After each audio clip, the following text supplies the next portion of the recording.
Hello, my name is HQ of HQ Reacts. Welcome to my channel. Please do me a favor. Hit the like button, share the stream, and click the notification button for new content. Thank you.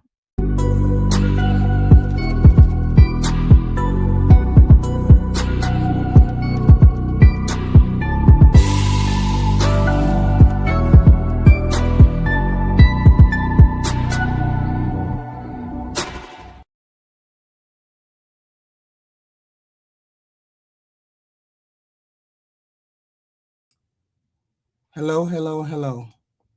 Of course, I ran a little short. No reason why I would be running a little short.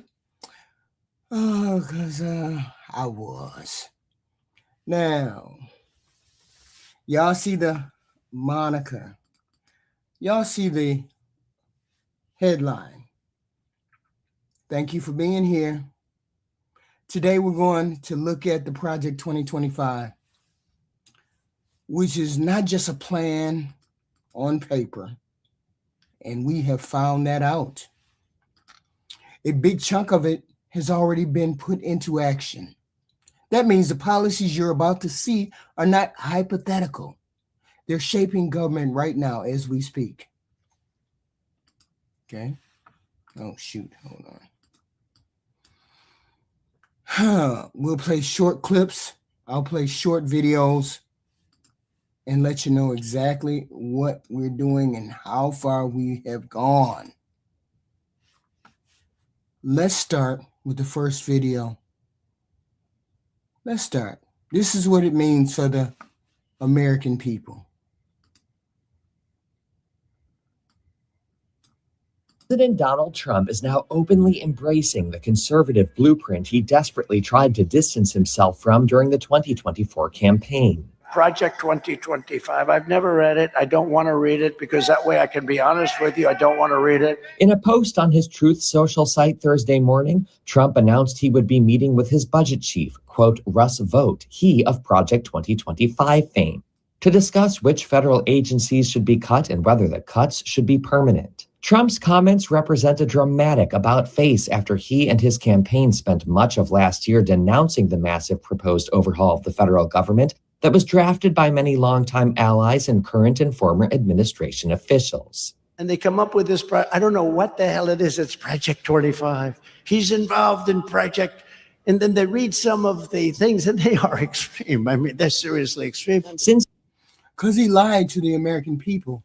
Of course he lied to the American people because he knew if he told the American people that he was going to implement Project 2025, a lot of people might not have voted for him. A lot of people might not have voted for what came down the pike. And there is no one that I have spoken to, not one person that I have spoken to, said, this is exactly what I asked for. I asked for this. I asked for the economy. I asked for... No. He told the American public that he didn't know anything about Project 2025. So, as per usual, we got the runaround about this Project 2025. So, here we are.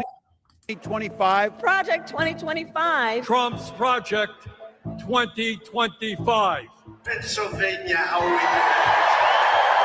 So what is Project 2025? What's it got to do with this man, and why are the Democrats so worried about it? Here is a deep dive into the 900-page blueprint for government that could, it's claimed, reshape, even destroy American democracy. Here it is, a 922-page manifesto.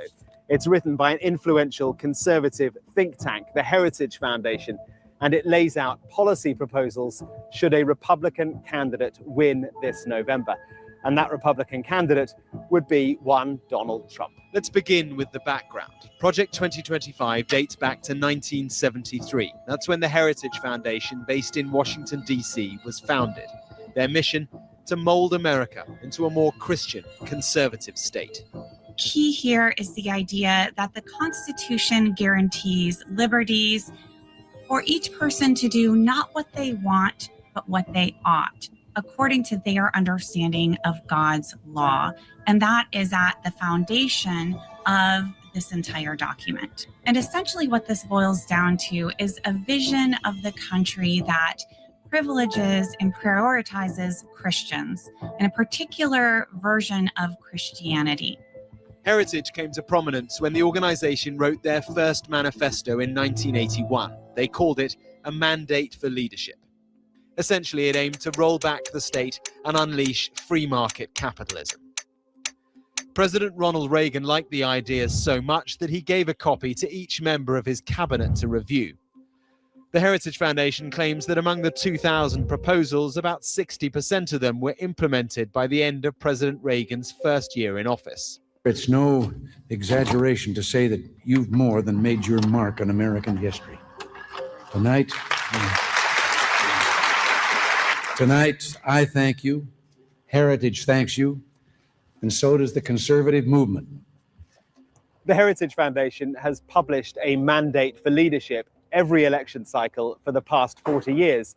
So what makes this one different? For the other side, for the Democrats, the language in this document is alarming because they think the policies have a dangerous undercurrent. Innocuous policies like the call to restore the family as the center of American life would undermine freedoms, they worry. The document blames US decline on pornography invading school libraries, critical race theory, and gender ideology in school curriculums, all part of what Project 2025 calls the Great Awakening. The policy agenda is one of 4 pillars of the project, and it plans to criminalize pornography, disband the Departments of Education, Homeland Security, and the FBI. It rejects the concept of abortion as healthcare. It proposes the rollback of LGBTQ+ rights, and it ends climate protections. On immigration, the plans include the largest deportation in history, which Donald Trump has also promised to push through. And there's the suggestion that the military could be used against Americans to suppress possible large-scale protests. Beyond that policy agenda, there is also a plan for a personnel database, pre-vetted, ideologically aligned employees. Think of it like a conservative-only LinkedIn. The idea is to create a pool of readily available people to fill federal government positions to assist a new Republican president on day one. Remember that at the moment, federal government positions are not politically appointed or politically aligned. The plan is to install a swathe of politically appointed civil servants. It would be achieved via an executive order, meaning the new president would force the appointments through. It's called Schedule F, and we'll come back to that. The third pillar is a Presidential Administration Academy, an online educational program to train those employees to get them up to speed under a Republican president. And the fourth, final pillar is a 180-day playbook, an action plan for how they'll get things done. These pillars are the structural foundations for what the authors hope is a radically different White House in waiting. The Democrats, the other side, have made Project 2025 a key election attack point. Project 2025 will destroy America. Look it up. And they have escalated their efforts to attach Donald Trump directly to the project. But Donald Trump wants to take our country backward. He and his extreme Project 2025 agenda will weaken the middle class. Like, we know we got to take this seriously. Can you believe they put that thing in writing? You ever seen a document that could kill a small animal and democracy at the same time? Here it is. I'm Michigan State Senator Mallory McMorrow, and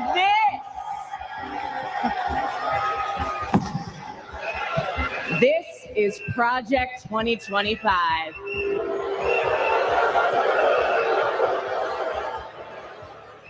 It makes it very clear if Trump gets reelected that this is what they will do, and they've laid it all out. So we thought it was important to share in very plain language, because most people are not going to read a 900-page policy document, what it actually means for regular people, to draw a contrast. As much energy as there is around Kamala Harris right now that feels fun and joyful and hopeful, I still think it's important that we draw the contrast to who Trump is and what a Trump presidency would mean for Americans. It's been claimed that the Democrats have isolated $370 million in TV ads to reach voters. He'll take control. We'll pay the price. I'm Kamala Harris, and I approve this message. Project 2025 has become a trending topic across social media, spawning videos highlighting the perceived dangers that it poses to the climate, academia, abortion rights, the working class, people of color, and the liberal state. This Project 2025 blueprint is backed by more than 100 conservative groups, and it is presented as a vision built by conservatives for conservatives. We asked the Heritage Foundation for an interview. In an emailed statement, a spokesman said the Project 2025 team is unavailable at the moment for an interview. Now let's go back to Schedule F and stay tuned here because it is complicated, but it is at the very heart of all this. Schedule F was an executive order signed by Donald Trump in 2020 in his last months as president. He never acted on it because he lost the election soon after. But had he actioned it, Schedule F would have given him presidential control over the rights and protections for tens of thousands of civil servants, allowing him to hire and fire them at will. During Trump's first term, he often grew frustrated with federal government employees. He felt they were preventing him from enacting his policy agenda. If they were guardrails, he saw them as barriers. In 2016, I declared, I am your voice. Today I add, I am your warrior. I am your justice. And for those who have been wronged and betrayed, I am your retribution. I am your retribution. The order aims to replace government employees with political appointees, those loyal to the president. So a president who takes all this up could fire scientists calling for greater action on climate change or birth control and replace them with loyal, even unqualified employees who would roll back or dismantle existing policies and without congressional approval. Reinstating Schedule F is a top priority for Project 2025 and for Donald Trump. Here's my plan to dismantle the deep state and reclaim our democracy from Washington corruption once and for all, and corruption it is. First, I will immediately reissue my 2020 executive order restoring the president's authority to remove rogue bureaucrats, and I will wield that power very aggressively. And this is where Project 2025 comes back in with their conservative LinkedIn. March into office and bring a new army of aligned, trained, and essentially weaponized conservatives ready to do battle against the deep state.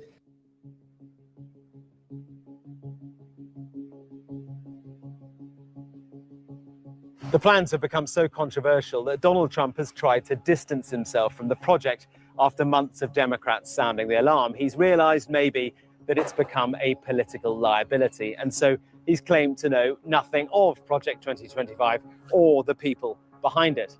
But how credible is that, really? Trump and Roberts know each other well. Here they are on a private jet together in 2022. Trump has spoken at heritage events. Listen to this endorsement. With Kevin and the staff, and I met so many of them now, I took pictures with among the most handsome, beautiful people I've ever seen. I didn't like that picture. If you could lose that picture, please, would you, Kevin?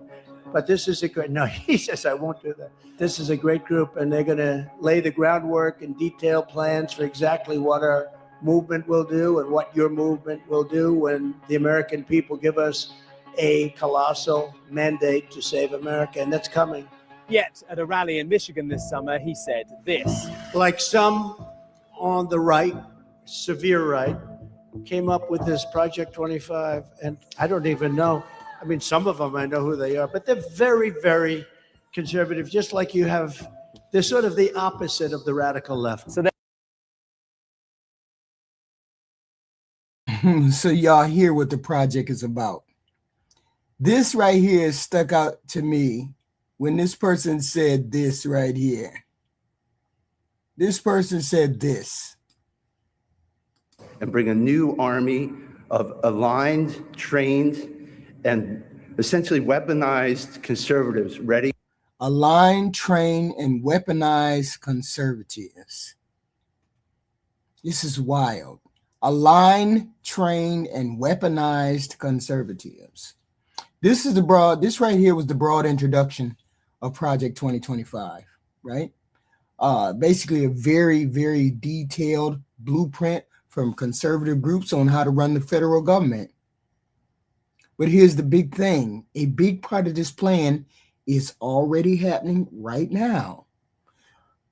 News trackers, and watchdogs estimate roughly half of this agenda, close to 50%, maybe more, has either been implemented or is in the progress of being implemented since January 2025. That includes everything from executive orders affecting speech and history policy, to changes in how agencies operate, to how certain social programs are being handled. So when we talk about this plan, we're talking about something that is affecting people right now, not something far off into the future, something that is affecting people right now. Video number 2. Hold on. Video number 2. Listen. Broad look at what's been accomplished already and what else might be coming. White House correspondent Laura Barone Lopez is back now with more on the impact of Project 2025. Many of the policies enacted by the Trump administration with lightning speed in these first 100 days were initially laid out 2 years ago in a document called Project 2025 by the Conservative Heritage Foundation. Atlantic staff writer David Graham's new book, The Project, details the origins of Project 2025 and its sweeping goals to reshape American culture by expanding the president's control over policies on gender and immigration to the economy and the environment. David, welcome to the News Hour. Thank you for having me. Many people by now have likely heard of Project 2025, but they may not know its origin story. Can you tell us a bit about where it came from? Yeah, in early 2022, the Heritage Foundation's president charged Paul Dams, a former Trump administration staffer, with putting together a group of thinkers from across the Trump-friendly right to produce basically a platform for Trump or an agenda for Trump or the next Republican president, whoever that would be. And it would include both policy ideas, ways to implement them, vetting of staffers who could serve in that administration and be trained ahead of time, and then a kind of playbook for the first 100 days so that the president could hit the ground running with a really effective rollout of policies. During the campaign, however, President Trump repeatedly said that he didn't know anything about Project 2025, didn't know the people behind it. But how many of Project 2025's proposals have already been put into effect by the president? It's hard to quantify exactly because it's such a range of ideas. But there have been dozens of executive orders that directly echo what's in Project 2025. Many people involved in the project have entered the administration. And in general, the whole approach of reducing the federal bureaucracy, seizing power for the executive branch, this comes straight from Project 2025. Reshaping American culture is if not the central objective of Project 2025. And you write that Project 2025 envisions an America where abortion is strictly illegal, sex is closely policed, public schools don't exist, and justice is harsh, all in accordance with fundamentalist Christian principles. Who is prioritized in that vision? The priority really is on men as breadwinners. They see women raising children as being the highest calling for them. And they see the Christian heritage of the United States as being essential and something that needs to be brought to the fore. So those are the people who will benefit, and they want to see a family based around what they say are biblically based principles. So when you see the Trump administration, issuing an executive order that tries to define sex as male and female, or when they take on DEI programs, or when they issue an executive order banning trans women from sports, those are all ideas that come from here. And they see these things as part of a total package. This is the beginning. It's maybe the part that's most politically salient, but they don't intend to stop there. And that's the thing. That particular part right there, they're trying to control our behavior through this project. And before you say, oh, no, they're not, we don't see it. This is how Hitler got control of the country. This is the way Hitler got control of Germany. You didn't see the insidiousness of it until it hit you, until it was there, until you found people getting rounded up in the street. You saw people going to jail. People didn't see it until it happened. This man right here just set it about. And we know for a fact that parts of this 2025 has been implemented. Let's get rid of male, female, any kind of doubt about that. Let's get rid of any kind of birth control. They're going to have women back pregnant and at home. They're going to have men working and only men working, and rolling back all the rights, all of the guarantees that the bulk of us have, and then shutting the door on most immigrant people, because this is what they're implementing. One of the key authors of Project 2025, Russell Vogt, is now the head of the Office of Management and Budget for President Trump. Can you explain the beliefs that are guiding people like Russ Vogt, as well as others that are now inside the administration? There's a really interesting interview that Vogt did with Charlie Kirk a couple of years ago. And he said, the left describes me and people like me as a Christian nationalist. They see that as pejorative. I don't agree. I think that's exactly what I am. I'm a Christian and I'm a nationalist. They really buy into Trump. They have gotten on board with him, even as they sometimes come from a more traditional right-wing background. And they see this Christian society and the Christian founding of the country, as they see it, as important and slipping away from them in front of their eyes. They want to stop that. David, you said that the conservative authors of Project 2025 are playing the long game. How long?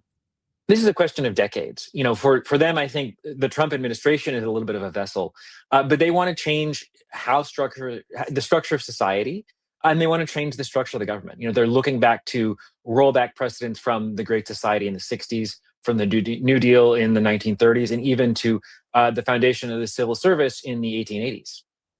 Another pattern across Project 2025 that you write about, and that we've seen play out a bit in the first few months of the president's time in office, is an effort to expand his power, so much so that it is essentially limitless, from immigration or also taking some of Congress's power, the purse. I mean, how are you seeing this already play out, and what's to come? They see the executive branch as being rightly controlled entirely by the president. And so that means they think he should be able to fire anybody who works in the executive branch. Civil servants should be political appointees. And if they're not doing what he wants, he should get rid of them.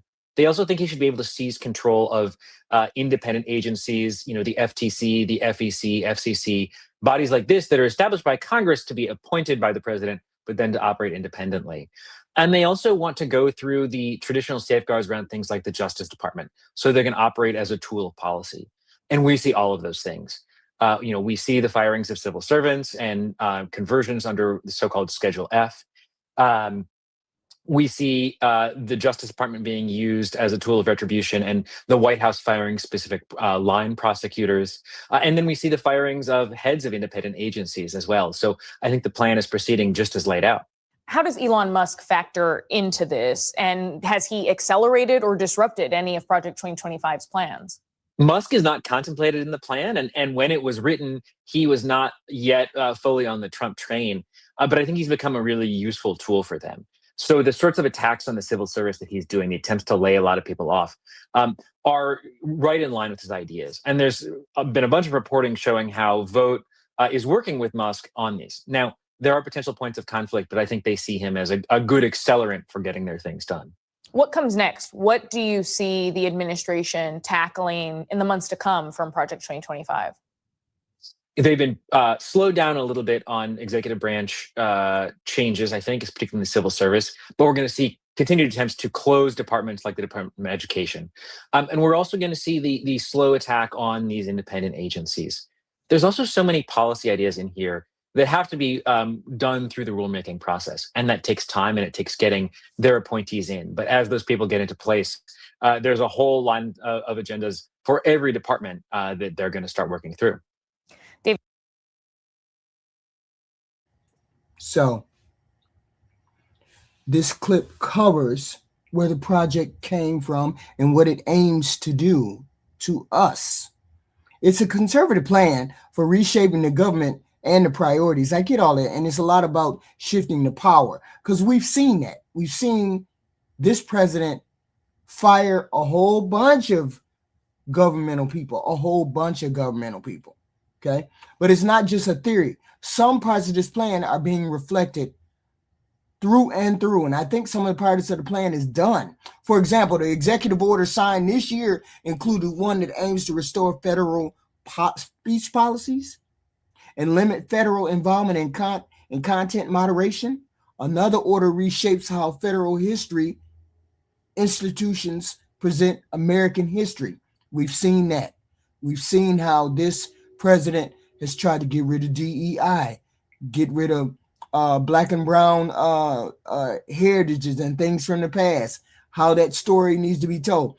These are real policy changes that echo parts of what 2025 has laid out against the American people. Video number 3. Un momento, video number 3. Here we go. Okay. Where did it go? Here we go.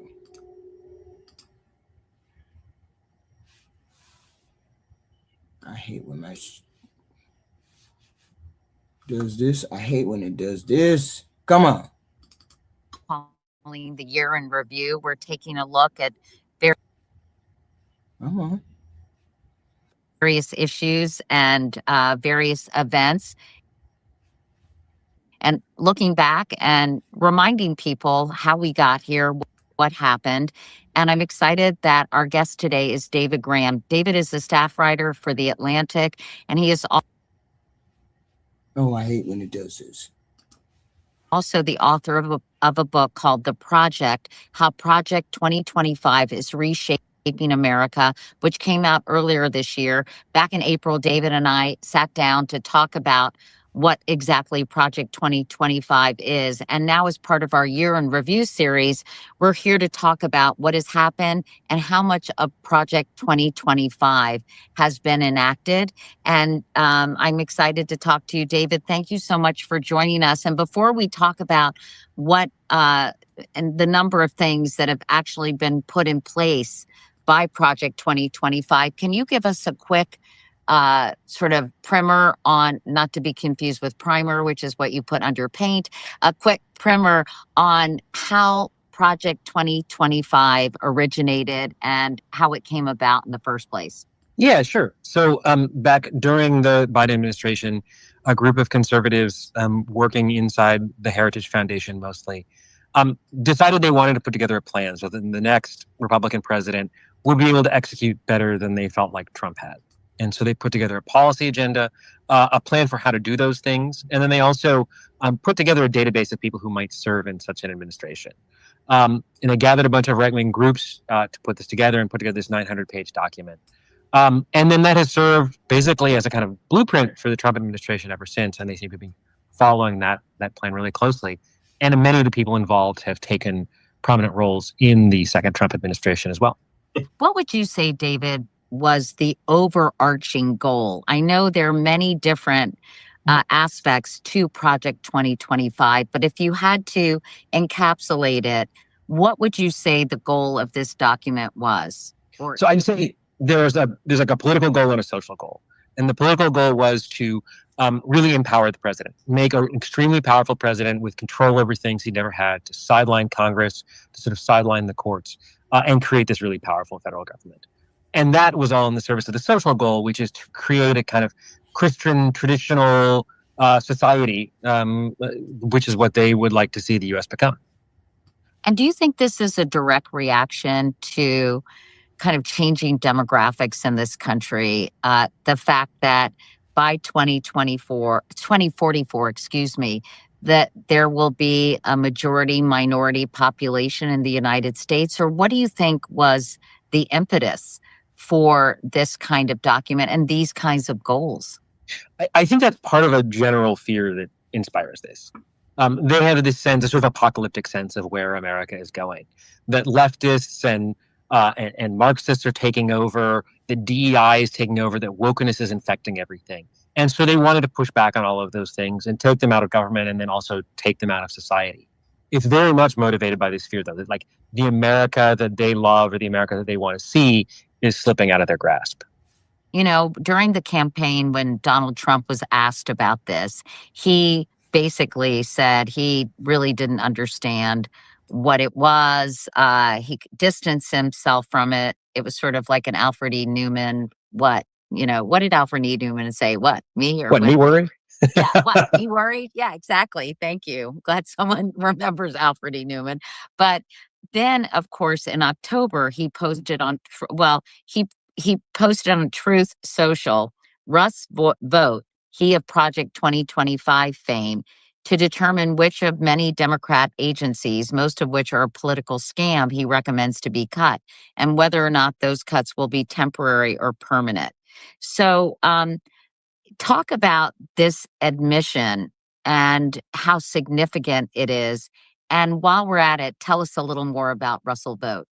Yeah, that moment was so interesting because it was not only, um, you know, taking up Project 2025, the term, but showing a familiarity with the very idea. Like, we're going to use the government, we're going to shut down agencies, we're doing this to punish liberals and punish Democrats. You see it all there. And, by October, he had spent months kind of following the playbook in a lot of ways, but not acknowledging it. And so I thought it was really interesting to see him say so openly right there. So Russ Vogt is the head of the Office of Management and Budget. And he is also sort of the intellectual architect of Project 2025. A lot of the people involved in this were kind of policy experts in individual places. Vogt's expertise is sort of knowing how government works, knowing sort of what the levers are in the administrative stuff.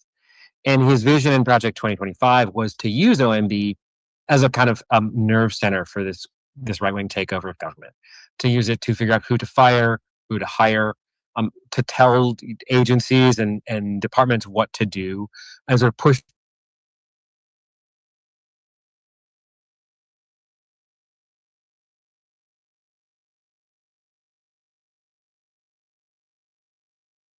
Pull it out of your ass. Come down these priorities. And I think he's been really effective at doing that, using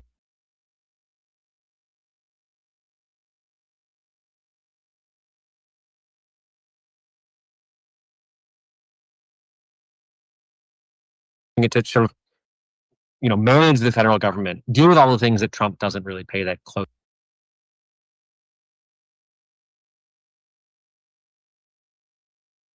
granular attention to. So he's kind of working as a shadow chief of staff, and making all these priorities happen. David Graham is, by the way, a staff writer for The New Yorker. He's written a book about The Atlantic. The Atlantic. Sorry. Oh, God. I'm sorry. Jeffrey Goldberg, don't kill me. For The Atlantic. I'm so sorry. Just if you're joining us, and we're talking about Project 2025 and what measures have been enacted in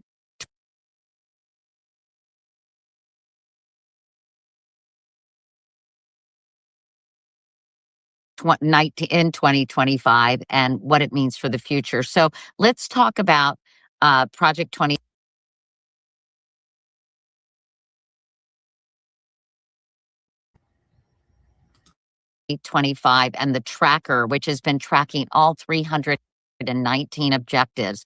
The website says the administration has implemented about half of these in under a year. So give us a progress report. Is this more or less than they hope to implement this year? I think they were hoping to get as much as they could, but they have succeeded, it seems, well beyond what they expected they could do. And it's hard to sort of grasp it because the goals they have range from these little minor mechanical goals to really sweeping things, closing the education department, politicizing the Justice Department. So you see them working on all these different levels. And so I think that number is accurate, but it's helpful to put it in some context. There are places where I think they've done less. I think some of their goals of, for example, cracking down on abortion or changing labor laws or encouraging, higher birth rates. Those are places we haven't seen a lot of progress. When you look at cutting environmental regulations or politicizing the Justice Department, taking over independent agencies, laying off civil servants, those are the places where I think they've had the greatest progress so far. But David, I feel like they have made a lot of progress in decreasing reproductive rights in America, at least at the state level. So you think that they wish they could have done more? Oh, absolutely. I mean, they have a goal ultimately of absolutely a full national ban on abortion. And short of that, they have a bunch of things they wanted to do. I mean, they wanted to withdraw medical approval from the Prestone, so you could not use it. They wanted to ban sending it through the mail, the U.S. mail, using this antiquated law. They want sort of a big surveillance regime for state laws. So there's a lot they would like to do there. And I think for many of these people who come out of the religious right, banning abortion is one of their top priorities. And so I think it's not that they haven't made some progress; it's that hasn't been on the front burner in the way a lot of them would have liked.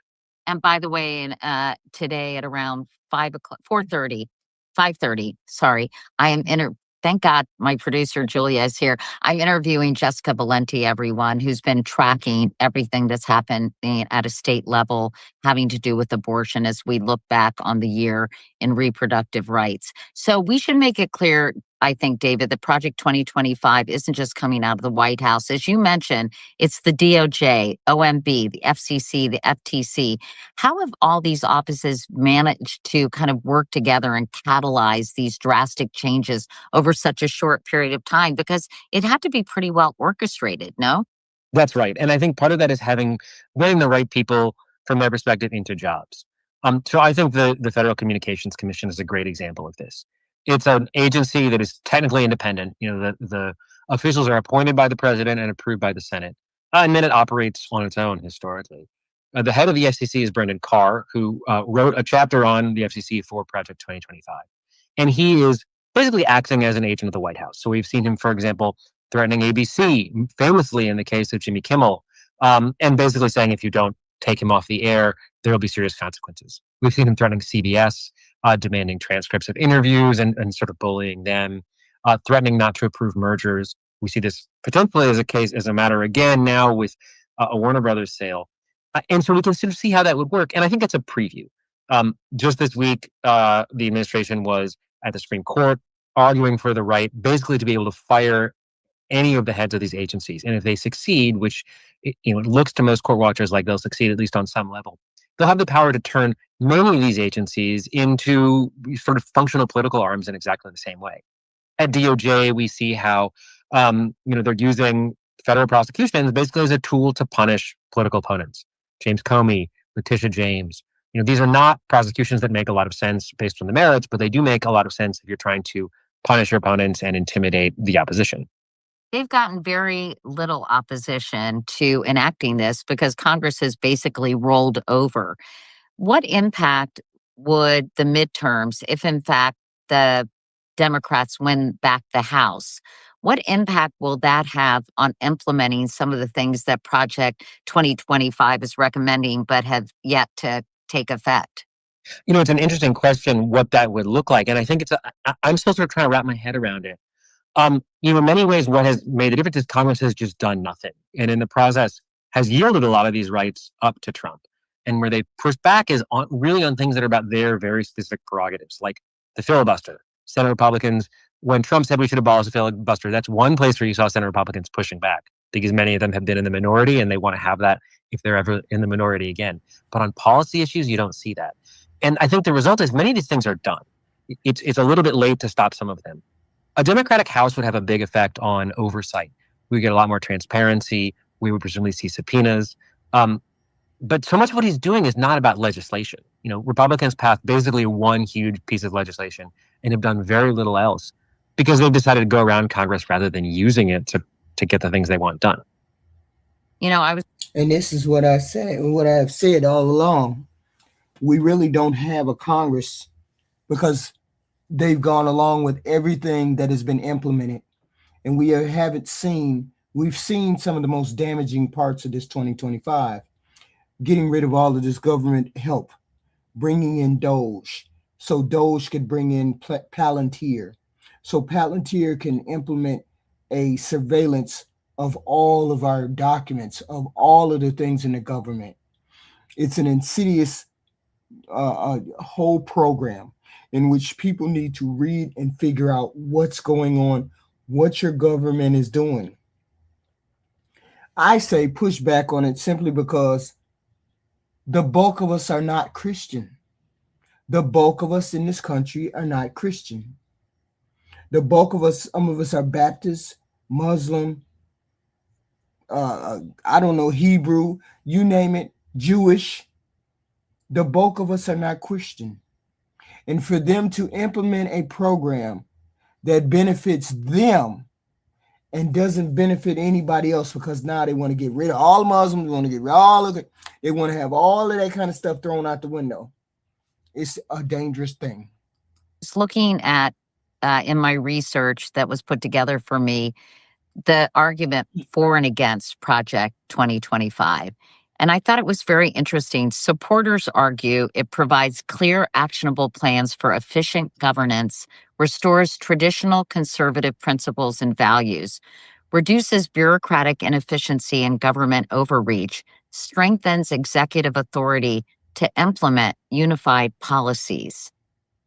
I mean, those things on the face of it, they don't sound so bad or dangerous. Yeah, I mean, I think that's one reason they had a big opening here, is that people are frustrated with the way government works and frustrated with Congress in particular. I think the problem is then whether that's really what you're getting. So if you look at efficiency, we saw DOGE, which was not part of Project 2025, but was working in a lot of the same ways and achieved a lot of the goals they laid out. We see federal spending is higher. We see many departments working less efficiently. So we're not getting efficiency. Conservative principles. I mean, I think, what do we mean when we say conservative principles? If we mean limited government, checks and balances, the kinds of things that conservatives in this country espoused for decades, that's not what we're seeing either. We're seeing a real centralization of federal power. And, you don't have to be that old to remember conservatives talking about, Franklin Roosevelt or Lyndon Johnson or even Barack Obama as being too powerful, taking powers they weren't permitted to have. I mean, you can even go back to the Biden administration when Republicans were apoplectic, that Biden wanted to forgive student loan debt without involving Congress. Here we have a much larger power grab for the presidency. So I don't think that's a conservative goal in any kind of traditional sense anyway. How much of Christian nationalism, I know that Russ Vought is a Christian nationalist, how much of that ideology, which is pretty fucking scary, by the way, everyone who's watching this, if you want to live in a pluralistic country, I'm curious how much of Christian nationalist ideology is baked into this document. I think it is the foundation of this. I mean, that is the social view they want as Christian nationalists. And you're exactly right. Russell Vought was asked about this a couple years ago and said, yeah, I'm a Christian nationalist. That is my view. I think that's behind a lot of what they want to do. That's the kind of social vision that they have. That's why they want more babies. That's why they want fathers as breadwinners and mothers in the home as homemakers. That's why they want to, churches providing welfare and a biblical vision of the family, they say, embedded in a lot of these things. Fundamentally, Christian nationalism is the goal of Project 2025. So they don't really want to live in a secular society. They see the separation of church and state as unnecessary. Right. I mean, they say it's true that the government should not establish a church per se, but the government can encourage religion. It can do all of these things that follow religion. They make allowances for other faiths besides Christianity, but it's clear that is their default, and it's the one that they think should drive the government's decisions. Let me just read a list real quickly of some of the objectives the administration implemented on Inauguration Day. Abandon the redefinition of sex to sexual orientation and gender identity in Title IX. Give us a quick explanation as I name these things. No, that's okay. Here we're seeing how some ideas tied to Project 2025 are starting to show up in government. Concrete examples right now include immigration enforcement, include penalties for sanctuary cities and expanded travel bans, moves that line up with Project 2025's recommended approach. The administration has also moved quickly to remove references to diversity, equity, and inclusion from official federal policies. And in the realm of civil rights, protections for transgender people are gone, such as gender identity being recognized in some federal definitions have been rolled back. None of these are just future possibilities. These are realities right now. And this is a scary thing because they had this stuff down and ready to get started the minute Trump hit the one. And he lied to the American public saying he wasn't going to do this because it was dangerous. But here it is. He's doing it. He's going right along with it. Kamala Harris alleges it will take control over the daily lives of Americans. Donald Trump, on the other hand, is distancing himself from it with a 10-foot pole. We've heard all about Project 2025. Project 2025. Project 2025. Project 2025. But what is it exactly? Let's talk about who created it for a sec. The Heritage Foundation is a conservative think tank that's been producing guidebooks for the incoming Republican administration since the 1980s. They even created one for Ronald Reagan before he took office. Now, Heritage, comprised of some ex-Trump staffers, worked on the hefty 922-page Project 2025 manifesto in unison with around 100 conservative groups.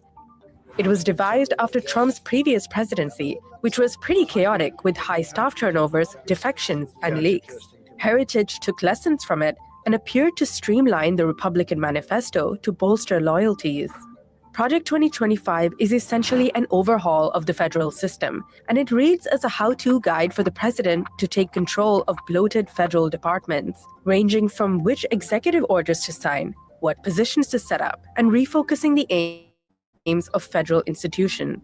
Remember, the Republican Party is traditionally averse to having big governments. They prefer little state intervention, privatization, taxation, and low federal spending in certain welfare programs, while Democrats support more government involvement, particularly in social welfare programs. Now that we've gotten that out of the way, what's the aim of Project 2025? The bedrock of the Republican Party encompasses 4 pillars: restoring the family as the cornerstone of American life and protecting children, dismantling the administrative state and returning self-governance to Americans, defending U.S. sovereignty, borders, and bounties against global threats, securing constitutionally enshrined God-given individual rights to live freely. So, what would a successful Project 2025 America actually look like? For starters, the Department of Education would be abolished, and there would be a complete overhaul of the Justice Department, including the FBI. Project 2025 would also make abortion less accessible by ditching federal rules that serve as a loophole to state restrictions in an effort to restore family life. There will also be cutbacks made to climate crises policies and major rollbacks on DEI and LGBTQ programs. As for the borders, the manifesto seeks to dismantle the Department of Homeland Security. To make up for any gaps that could arise, it wants to integrate U.S. Customs and Border Protection with Immigration and Customs Enforcement, also known as ICE, along with a variety of other similar federal agencies to make a single border and immigration agency at cabinet level. The plan seeks to reduce the number of refugees, work visa recipients, and asylum seekers, and bring back rules enacted during Trump's first spell in office. Economically, Project 2025 wants to promote free enterprise and less aggressive trade policies, which require more government intervention. It calls for 2 federal income tax rates at 15% and 30%. The manifesto hones in on China quite a bit, suggesting decoupling Washington's economy from Beijing's. So, will Trump actually use Project 2025 if he's elected again? Although parts of Trump's agenda overlap with Project 2025, his campaign is distancing itself from the project. Critics say that Trump shares a good relationship with the authors of the project. But on July 30th, 2024, Heritage said the project's director and former Trump official, Paul Dance, was stepping down. That was reportedly after increased pressure from the Trump campaign. And in October, Trump's transition team said it was blacklisting those linked to Project 2025 from playing any part in his future administration. Trump and his team reportedly viewed the manifesto as an electoral liability. So, is Project 2025 dead on arrival? Only time will tell.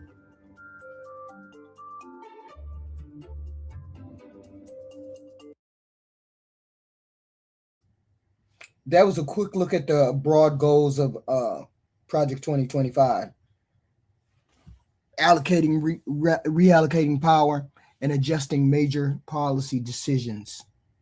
It's worth noting that some of these changes are already underway, already going on, like how agencies handle federal programs and who they answer to. For example, that federal hiring freeze, the firing freeze, restructuring of the workforce classifications, and other moves align with the blueprints emphasized or reshaping the bureaucracy of America. These changes affect everyday interactions with government services, not just abstract policies. See, I haven't run into a problem with any of these government agencies. I haven't ran into any kind of problems. The thing is, who has ran into any kind of problems with this Project 2025?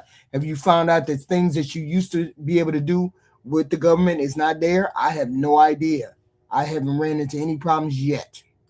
Okay, as you know, we love to read on this show. We have a banned book club. Our staff loves a good summer read in particular, except last summer, we spent all our time reading this, Project 2025. 2 volumes here I've got because that's how many pages it is. It's more than 900 pages. It's a conservative roadmap for a Republican presidency to reshape the entire federal government. President Trump repeatedly distanced himself from this on the campaign trail last year, despite many of its contributors working on his election team. He's since appointed some of its authors to lead some of the same federal departments and agencies that they devoted long chapters to for the Project 2025 agenda. Russell Vought, who orchestrated the whole project, but also wrote the section on the Office of Management and Budget, now runs the Office of Management and Budget. Brendan Carr, who wrote the chapter on the Federal Communications Commission, now runs the Federal Communications Commission. 8 months into Trump's second presidency, the authors of Project 2025, they kind of feel like their time was worth it because a significant amount of the policy proposals in this thing have already been implemented, with more in progress. President Trump's evisceration of the federal workforce, his focus on establishing a federal government loyal to him, ripped out of the first chapter. His dismantling of the Department of Education and of USAID resemble the plans laid out in this book. The firing of the FBI director in the middle of his 10-year term and the elimination of any sort of independence between the FBI and the White House are written into this book. Trump's war on climate research, it's taken straight from these pages. The April firing of nearly 400 scientists who author the National Climate Assessment, which tells us where we are as a country in the fight against climate change. Page 59. The White House has re-embraced coal as a valuable energy source while pushing solar and wind energy to the side. Page 377. Many of the administration's attacks on abortion rights and contraception access are sourced all the way through this book. In March, the Trump administration pardoned 23 people who were violating the FACE Act, which is meant to maintain open access to abortion clinic entrances and protect doctors and patients from harassment and violence. The Department of Justice was also instructed to largely stop enforcing the law, signaling that will not defend abortion access, even in states where abortion is legal. Page 558. In January, Trump signed an order enforcing the so-called Mexico City policy, a Reagan-era rule that bars foreign aid going to any organization that even discusses abortion as a healthcare option. Page 260. July's reconciliation bill in Congress was almost like a combo deal for Project 2025's architect. It includes provisions to eliminate subsidies and tax credits for renewable energy, which can be found on page 306, to impose stricter work requirements for SNAP food assistance from page 299, to increase the capacity of ICE detention facilities by 100,000 beds from page 143, to roll back student loan forgiveness and eliminate income-backed repayment options from page 331. All of this adds up to a wildly successful first 8 months for the conservative interest groups and think tanks that joined up to write Project 2025. The Heritage Foundation, which led the project, has wielded influence in Washington for decades, but never as much as it does right now at this moment. And by the way, we're not done. Next month, Heritage is releasing a judicial counter project to Project 2025. It's called The Heritage Guide to the Constitution, which intends to reshape policies and priorities inside the judicial branch as much as it's already done within the executive branch. What could possibly go wrong?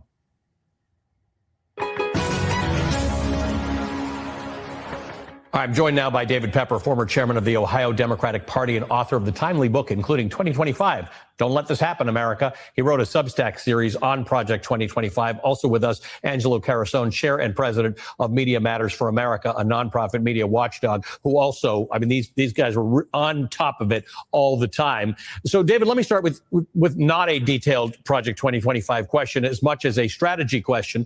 Donald Trump said over and over again, I got nothing to do with it. He said, I don't agree with it at various times. And every single week, Angelo was out there, you were out there, I was out there telling you the connections between the people who wrote the chapters and Donald Trump and videos of what they said. How do you fight this? He lied about his connection to it, and yet everything that was written in these books is coming to pass. Yeah, I mean, I think with the exception of shows like yours, this was one of the biggest media screw-ups I've seen in politics in my lifetime, that just simply because he denied the connection, they turned it into a both sides thing, and that really watered down people believing. And the book you see behind me, that I wrote that in desperation for people to actually read, not just read the plan, which no one does, but actually think about what it meant to schools and vaccines, or a vengeful DOJ. And I was trying to say to people, okay, don't read 1,000 pages. But imagine if the things that Donald Trump was promising and the heritage people were promising were to happen, and it's played out exactly as you were saying, as I tried to write. And I do think it's a real cautionary tale, the media allowing someone just denying it, got into a both sides, which you didn't do. You made the connections, you connected the dots, and I wish a lot more people had done exactly that. Angelo, part of it is that it's one didn't need a lot of imagination to cover this, right? It's not a fun read, it's not an easy read, but they actually said the things that they're going to do. It wasn't hidden in deep abstraction. They said what they were going to do, and now they're doing it. Yeah, and I think on the other part, in terms of even just the courage and people believing it, is that the more people learned about it, it was wildly unpopular. No one really liked the aspects or parts of Project. I mean, it was universally unpopular. And I think that also fed into the ideas. Because, well, I mean, everybody puts together a wish list ahead of elections, but no, they couldn't possibly implement these things. And then I think to take a step back, the other part that was so hard about it is that in totality, when you get beyond the individual examples that you cited, and there are so many others, but in totality, it was essentially a plan, not just to change government and policies, but reshape American society. And that just felt fantastic.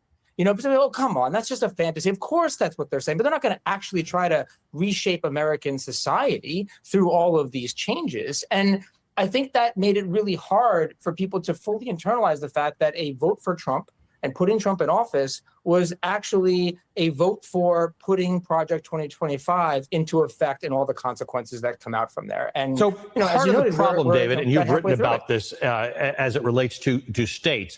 Some people, the reason Angelo says it didn't seem real to some people is because people didn't associate Donald Trump with that level and depth of thinking about structural organization. But this was written by people who actually do have that. Whether you agree with them or not, these are people who had thought this through. We think of party platforms, but nobody ever takes those seriously. This was a party platform on steroids. Right. And I also want to say, going back to the theory on states, it tells us everything that they had to, once it became unpopular, and this thing was toxic. Once it became unpopular, they had to deny that they were tied to it.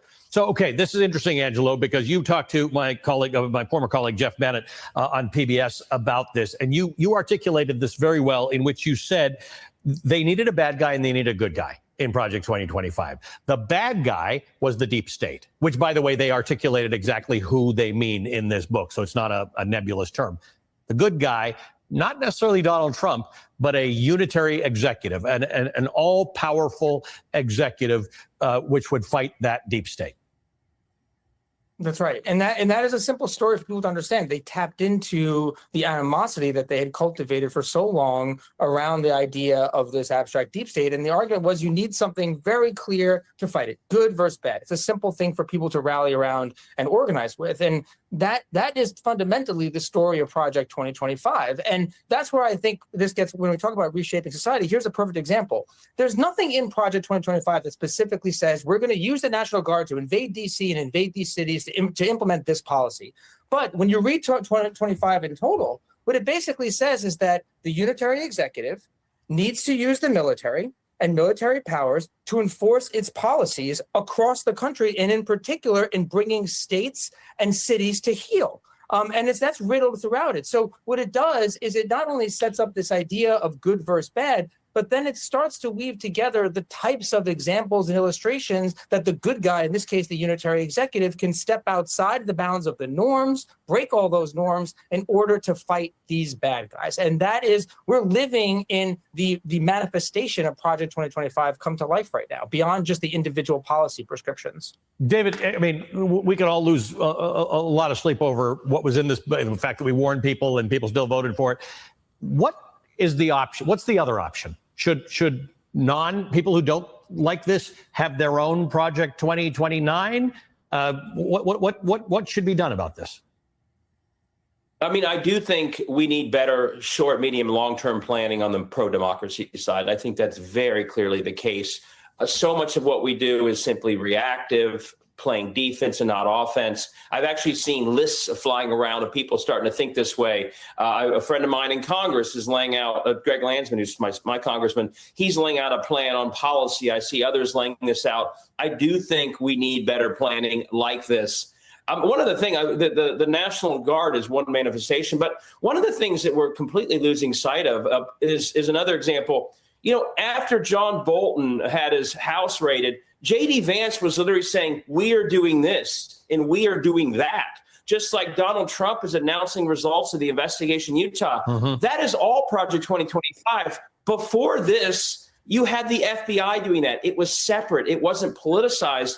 And just those examples show us what we're undermining. Angelo, and I'm open to any criticism here because that is your job, right? Telling us what we do and don't do right. I tried, but I think this has been a failure of media, right? Like never has anything been more obvious in history. They wrote it all down and they're doing it all. What must we in the media do differently? I think here's what I would say, right? The best time to plant a tree is 15 years ago. The second best time is today. And so in your segment before, you explained that they're doing it again. They're laying out a new playbook for the courts. And it's not just a set of, independent experts. Justice Alito wrote the preface. 36 judges are contributors to that book. They're going to do it all over again. So what I would say is this. We don't have to self-flagellate, beat yourselves up for all the work in the past. We would instead focus on what can be done and what's coming around the bend. And that is this plan to reshape the courts, to use the courts as a buttress for all of the work that has already been done to break norms, to break laws, to reshape our society with Project 2025. So you get a do-over. And I think that intro was the beginning of that. But again, it's deep. Not a lot of people are talking about it. They're not raising the alarm. The idea that a sitting justice wrote the preface should be a big deal. And it's not. And I think that is the example. So I wouldn't bombard people with too much information, but we need to focus on a simple story. And for me, it's wildly inappropriate that took place already. And that should be a scandal. Well, that clip highlights the public concern that we should have. Hold on, let me get you this last video right here. That is a warning bell for all of us. This means changes to civil rights, social programs, LGBT, women's rights. Real world tracking indicates that nearly half of Project 2025's policies affecting reproductive rights, LGBT, civil rights, and other areas are either completed or in the progress of happening right now. That means the debate isn't about some distant future getting rid of X, Y, and Z. They're getting rid of these things. It's about how people's rights and access to services are being shaped and gotten rid of. And people need to start thinking about what is going on right now. Here we go.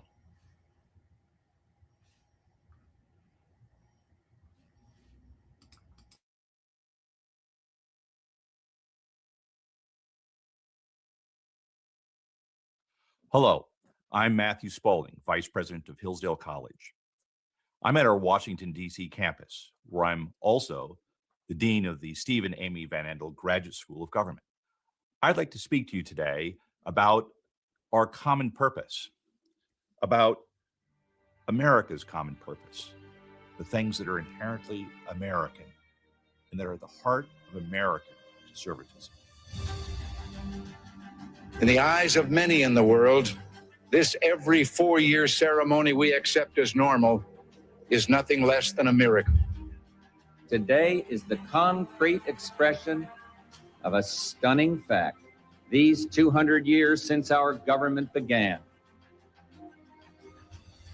In America, we understand that a nation is only living as long as it is striving. We face a hostile ideology, ruthless in purpose and insidious in method. Only a few generations have been granted the role of defending freedom in its hour of maximum danger. Being an American involves the embrace of high ideals. We need leaders of inspired idealism, leaders who dream greatly. This great nation will endure as it has endured, will revive and will prosper. Whether we go forward together with courage or turn back to policies that weakened our economy, diminished our leadership in the world, America's future will be in your hands.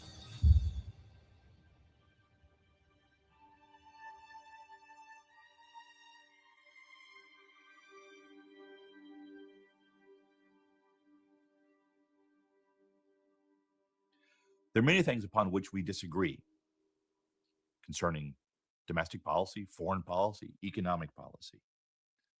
Those disagreements are important, and it's important that we discuss and deliberate and resolve those disagreements.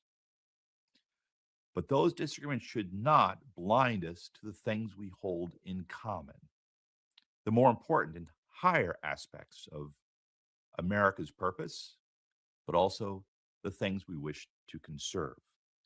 Thomas Jefferson and Alexander Hamilton famously disagreed on just about everything you can imagine, especially when it came to important national policies. But they agreed deeply on the most fundamental questions about the rights of man grounded in nature, about the essence of the rule of law and constitutional government. Those are the things that are important for us to understand, because those things, in addition to various policy matters we as conservatives hold to be true, but those things, the more fundamental things, are the essence, the foundation of conservatism. So I'm not going to talk about conservatism as much as that we wish to conserve. Those are the principles that are our inheritance. And those are the principles growing out of the Greeks and the Romans, informed by Athens and Jerusalem, going through British constitutionalism, that culminate in America.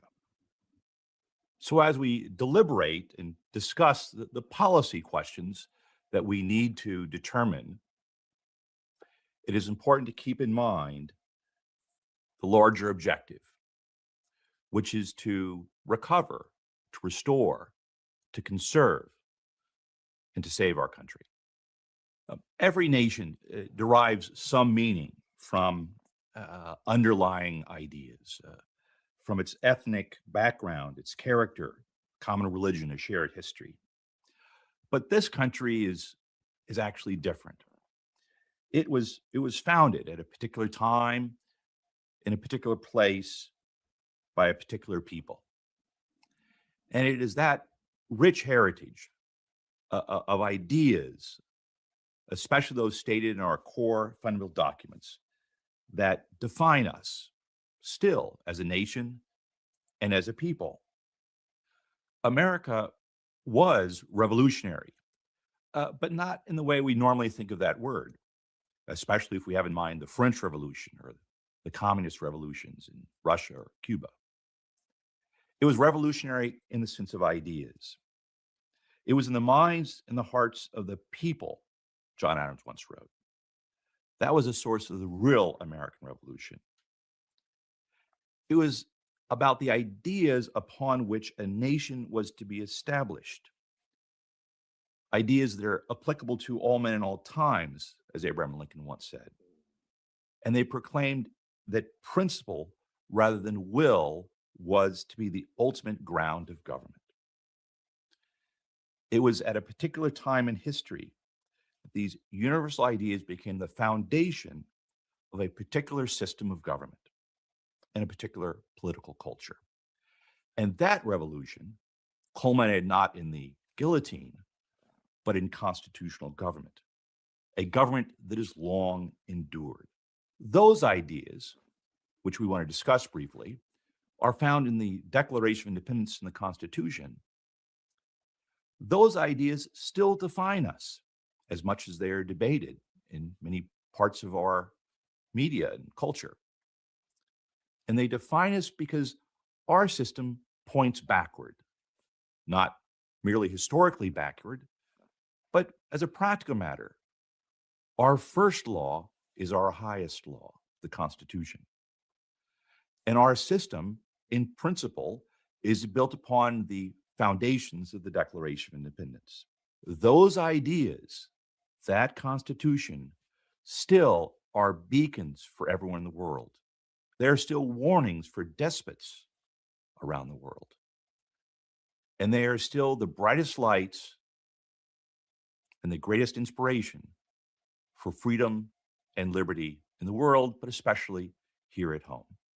Although much of our history begins earlier, we can define the American founding period as encompassing two pivotal moments.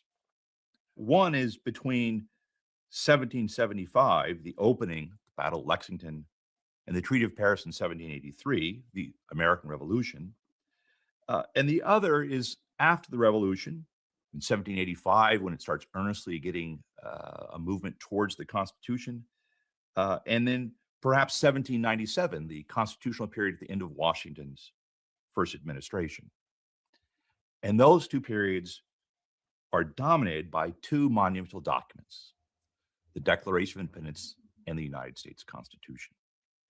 The movement towards the Declaration of Independence begins in 1763. America, we can say, begins as a tax revolt. The British, after the French and Indian War, needed revenue, and they sought that revenue by tax bills, taxing the American colonists. The American colonists objected from the very beginning on the grounds that historically, all the way back to Magna Carta, they had a right against taxation without representation. The British passed tax bills and then revoked those bills, but always maintained they had the right to pass whatever legislation they wanted in all circumstances whatsoever. After one of those acts, the American colonists got together for the first time in what is called the Stamp Act Congress. That legislation was also withdrawn, but the British continued to pass various measures, including measures to tax various goods, including tea, which, after all else had been withdrawn except for that tax, the Americans dumped into Boston Harbor. That, of course, led to the First Continental Congress. But something very important happened at the First Continental Congress. They started to debate and discuss the grounds upon which they might need to establish their independence. Up to that time, they had largely acted to defend and appeal to their rights as Englishmen, rights going back to Magna Carta itself and coming down through British constitutionalism. But they realized that that ground would not be sufficient to fight a war against the British king. And so they considered other options in a debate at the First Continental Congress. Our charters, our rights before Parliament. Ultimately, they chose to ground their claims upon nature, a more philosophically and more fundamental ground that was a defense of rights behind Magna Carta, behind and beyond the rights of Englishmen to their rights as humans. And so they turned to nature as the ground for the claim of rights, the ground upon which they would make their claims of independence, the grounds upon which they would assert their rights as an independent nation.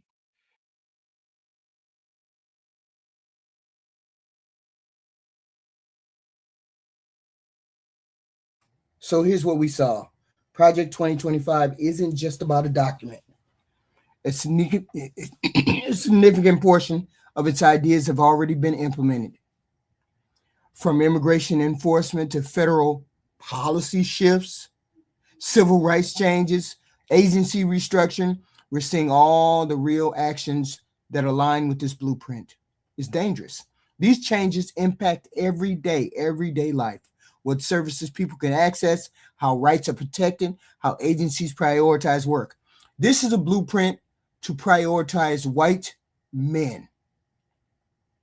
So this isn't just about political talk. It's about real government choices happening right now.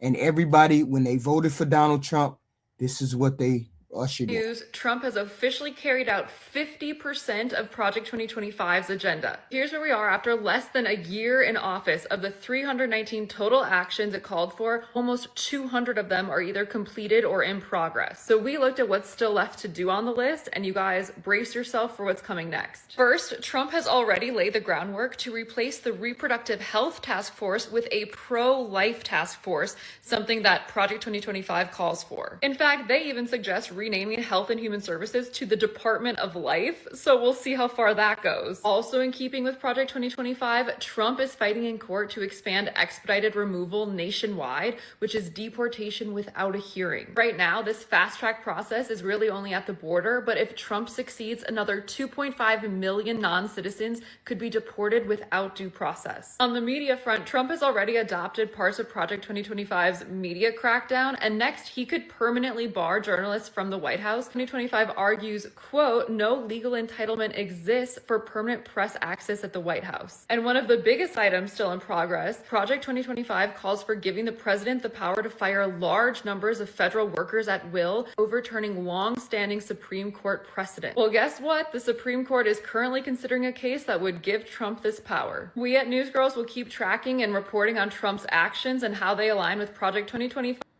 Documenting our country's history. You mean the Constitution? Nope. The Declaration of Independence? Yes, again. The Federalist Papers? The Federalist, what? No, even more important than whatever you just said.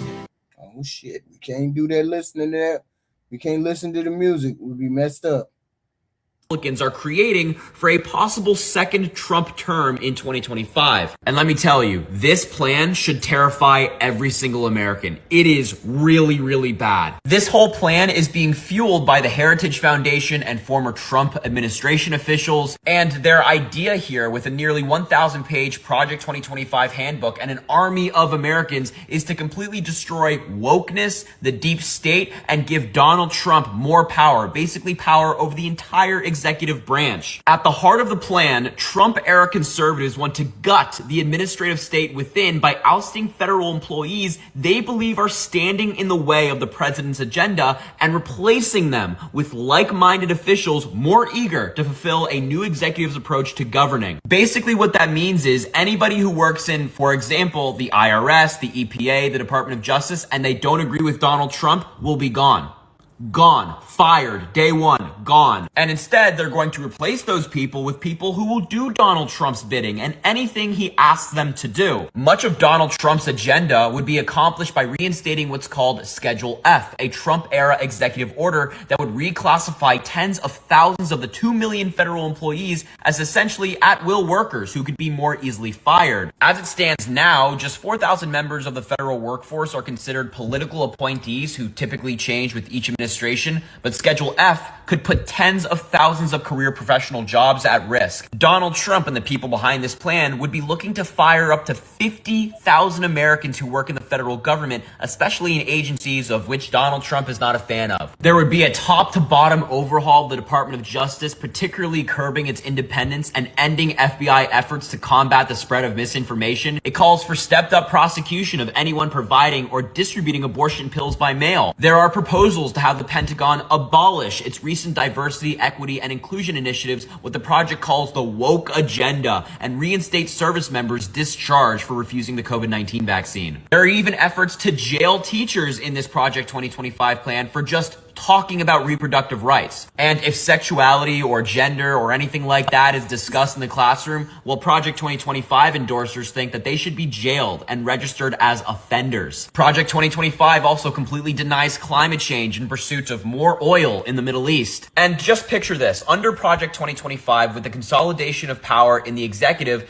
Donald Trump could say, order the IRS to audit the tax returns of a political foe in order to hurt them politically. He could order the Department of Justice to arrest someone he disagrees with or a political foe. The policy overall just completely dehumanizes LGBTQ plus people. They refer to being gay as like a belief instead of an identity of someone. There is a lot more to Project 2025. It's over 900 pages long, but basically they want to give Donald Trump all of the power, which is completely against America's ideals, and I hope that the overwhelming majority of Americans disagree with such an egregiously bad plan. Look, the 2024 presidential election is far bigger than Joe Biden and Donald Trump. It's about our way of life. It's about the system of government we live under. It's about justice. Tens of millions of Americans, if not hundreds of millions of Americans, would be negatively impacted by this plan, so we have to do everything we can to make sure that Republicans don't control a single branch of government, but especially the presidency. Duty calls, and I need to talk to you about Project 2025. Project 2025. It's beginning to circulate a little bit. Folks are beginning to ask, what is Project 2025? And it's a little bit surprising that more people do not know what Project 2025 is, since the Heritage Foundation has been talking about it, and it's all over their website. Conservatives are planning this tremendous government takeover, but it takes a while for things to sort of get around to the American public. So it's beginning to make its way around the country. And again, folks have begun to ask me what it is. And so I thought this would be the appropriate time to do a video on Project 2025. As the title of this video says, it is an existential threat to our democracy. Again, Project 2025 is an existential threat to our democracy. We got you. That what looks like, right? And so that's going to cause us to get us off of multiculturalism, just to be able to sustain and defend the deportation, right? If we're going to have legal immigration, can we get people that actually believe in Christianity? Is that something, or do we have to have, are we not allowed to ask questions about Sharia law? So I want to make sure that we can say we're a Christian nation, and my viewpoint is mostly that I would probably be Christian nationism. That's pretty close to Christian nationalism, because I also believe in nationalism. Behind closed doors, Vote tells us not to take Trump's disavowal seriously. I expected to hear 10 more times from the rally, the president, distancing himself from the left's boogeyman at Project 2025. Yeah. And you're not worried about that? I'm not worried about it. Okay. He's running against the brand. He is not running against any people. Okay. He is not running against any institutions. It's interesting, he's in fact not even opposing himself to a particular policy. Yeah. He's been at our organization, he's raised money for our organization, he's blessed it from I remember walking into our last day in office and told him what I was going to do. So he's very supportive of what we do. Our investigation into Project 2025 began 2 weeks before the meeting with Vote, at a conference for religious nationalists in D.C. The truth is, Christian nationalism is not a threat to American democracy. Christian nationalism founded American democracy. Journalists from the Center for Climate Reporting have come posing as potential donors, looking to meet those involved in Project 2025. They're not hard to find. The Heritage Foundation, the group running the project, are here. So is Vote's think tank. We make the acquaintance of Mika Meadowcroft, an author on Project 2025 and a close aide to Vote. He tells us that Vote is running the secretive second phase of Project 2025. The second phase, after the book came out, was to break down actual sort of policy packets and executive orders and agenda items, things like that. That's been supervised largely by us. The first phase of Project 2025 was a 922-page policy book published openly. The second phase is a comprehensive, concrete transition plan for each federal agency. These much more detailed plans are confidential. Yeah. Because obviously you want as little of it to be FOIA-able, if you're familiar with the FOIA process, as possible. Freedom of Information Act, yeah. The Freedom of Information Act allows the public to request government communications, but Meadowcroft reveals they plan to avoid these rules. Yeah, the goal is, familiarize all the transition team people with these plans, Yeah. but you don't actually, send them to their work emails. Because then, Right. You could just give the handbooks to everyone. Be like, this is the game plan for the admin. Yeah. But if the press knows that that's what you're doing, that they're going to immediately just say, I request all of your emails from Heritage. Okay. You Right. are a worker. Yeah, I see. So we'll see. Interesting. Meadowcroft offers to set up a meeting with his boss, Russ Vogt. You couldn't put me in touch with somebody who looks after his diary or whatever? Yes, or I can put you in touch with his schedule. Yeah. Amazing. So, yeah. Great. So just tell me when to do that. We want to meet the man writing the game plan for Trump's second administration. Vogt believes that in his first term, Trump's agenda was frustrated by what he calls the deep state. So Vogt is planning a radical centralization of government power under the president, firing civil servants and ending the independence of agencies like the FBI and DOJ. 80% of my time is working on the plans of what's necessary to take control of these bureaucracies. And we are working doggedly on that, whether it's destroying their agency's notion of independence. They're independent from the president. Vogt has also been preparing documents based on fringe legal theories, arguing the president has the power to use the military against protesters. George Floyd obviously was not about race. It was about destabilizing the Trump administration. Right. We put out, for instance, a 50-page paper designed for lawyers to know that the president has, the ability both along the border and elsewhere to maintain law and order with the military, and that's something that it's going to be important for him to remember and his lawyers to affirm, but we've given them the case for that. With loyalists installed in key government agencies and armed with his playbook, Vogt believes a radical Christian nationalist agenda can be realized under a second Trump presidency.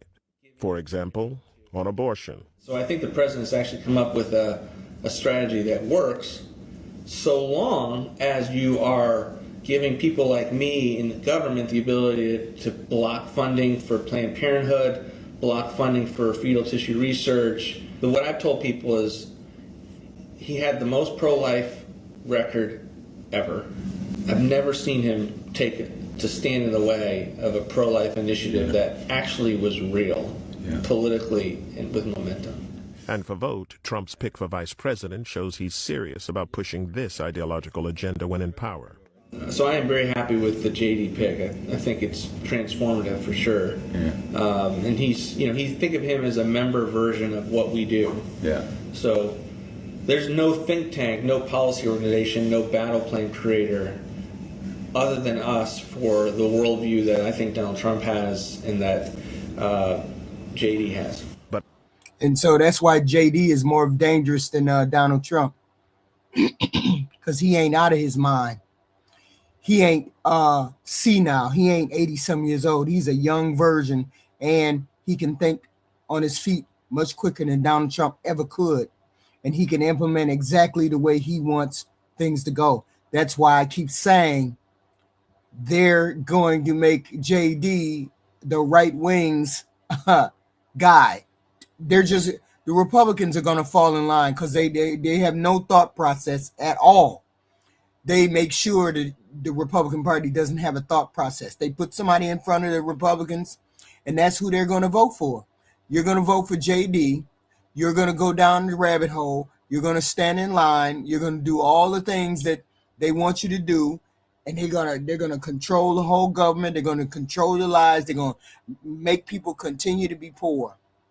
This is why I say JD is more dangerous. But this is who they want, because TP USA declared JD is the next president, the next candidate. So nobody gets so the Republican Party, they don't get no thought to it. Y'all just fall in line. JD is y'all's choice. Everybody's choice. JD is everybody's choice. So you might as well get used to it. That's basically what they're saying. As public backlash against these plans builds, the Trump campaign has been scrambling to distance themselves from Project 2025's authors. It's complete and utter bullshit for any reporter to write that this is the way it is. The president's made it clear these people do not speak for him. They do not speak for the campaign. But Vogt tells us that behind the scenes, things are much friendlier. The Trump campaign recently picked him to write the Republicans' policy platform, making him essentially Project 2025's man on the inside. I think the best example is like the campaign selected me to be the platform because of their views on my policy ideas, and they're not running from all of the negativity that I get from the press. I see. So they haven't been spooked on you as a person, you don't think? No, I mean, I don't think I'm going to be their transition pick because then they have all these kinds of stories. Yeah. But no, the relationship is great. The head of the Trump transition team has not yet been appointed, but Vogt says that no matter who is named, he'll be able to hand over his Project 2025 battle plans directly. If it's someone like Stephen Miller or Bob Lighthizer, then all the stuff gets plugged right in. If it's not, we'll figure it out. Okay. But all of it will be designed for a theory of the case that President, if a battle plan is out there that will do what he wants, there are the people like me that have his trust that will be able to get it to him in whatever position we're at, or I could be at Center for New America, but the relationships will be there, the trust level will be there. See, the Project 2025 is not that neutral plan for governing the United States. At its core, it's designed for a different America. I think somewhere along the line, the Christian nationalists got scared. They started saying that they were becoming the minority. And I think this plan is a Christian nationalist plan, but it's more favored towards white men. This is how it is going. This is how it's going to go. It's serving the interest of white men, particularly those aligned with that Christian nationality or nationalist ideology, I guess. Everybody else, men, women, people of color, LGBT, immigrants, whoever, non-Christians, Muslims, Hebrews, whatever, their rights and voices and protections are going to become secondary, expendable, and often under direct threat, like they are right now. This plan is insidiously dangerous because it pretends to be reform. It pretends to be making America greater or better, while systematically eroding the hard-won protections of minorities and women and marginalized groups. Policies already in motion, from agencies being restructured to civil rights being rolled back, from immigration enforcement to dismantling of diversity initiatives. They make it clear the architects of Project 2025 are building a system that prioritizes whiteness and Christian nationalism above all else. That's why it's dangerous. That's why we kept saying, you guys need to read Project 2025, because that's not the direction we want to take our country.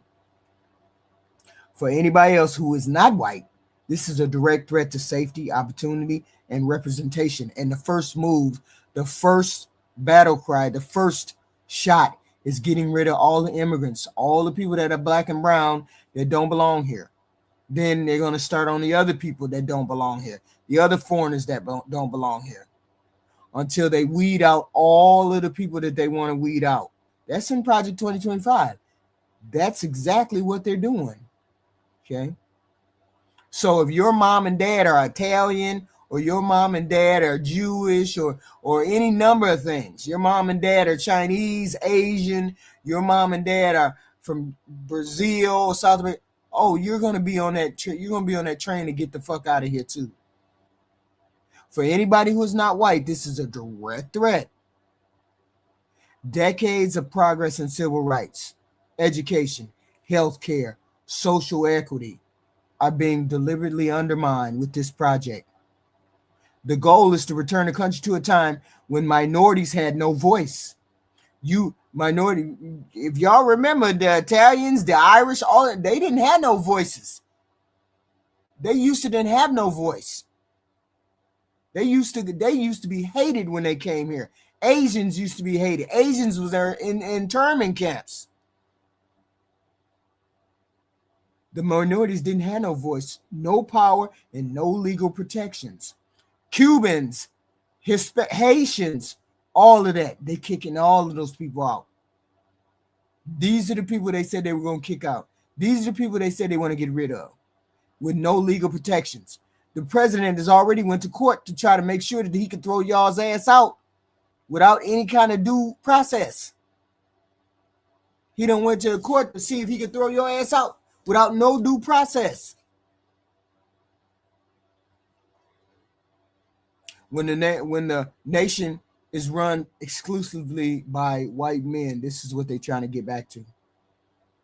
For the rest of us, those who value equity, diversity, and inclusion, this plan is dangerous for the country as a whole. But you can't tell people they can't see the flowers for the trees. Oh no, we just want liberty. You see, you had the goofy person in the chat. Who's this goofy person in the chat right here? Basically, he's hiring people that don't want to murder babies or mutilate young children like Democrats. Just dumb. Just the thinking stops right at the tip of their tongue. No thought process whatsoever, Lonnie. This is what we got. This is what we got to deal with. This is what people are hollering about. Help us, help us. And he can't think past his nose. Lonnie can't think past his nose. Okay? This plan is dangerous. It centralizes power in the hands of a small, ideological, narrow elite. And it removes the safeguards that protect everyday people from abuse and discrimination.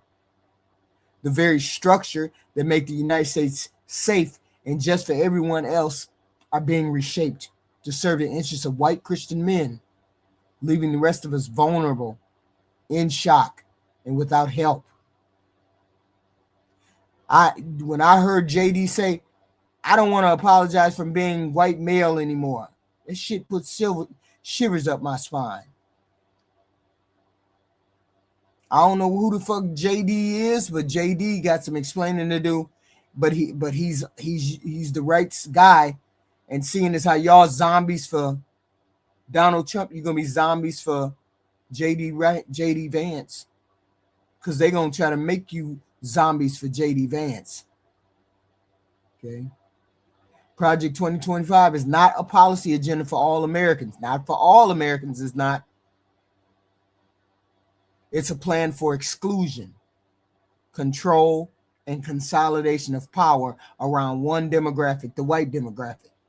Its implementation threatens the safety, the rights, and the dignity of millions of people. And resisting it is not optional. It is essential to protect the future of this free and fair America. But I can't tell people that. I can only tell the young people that it's coming if they don't do anything to stop it. We tried to warn everybody before they voted for Donald Trump. This is what's going to happen. We're going to start losing jobs. We're going to start getting, it's going to be topsy-turvy. It's going to be upheaval, left, right, and center if Donald Trump becomes president.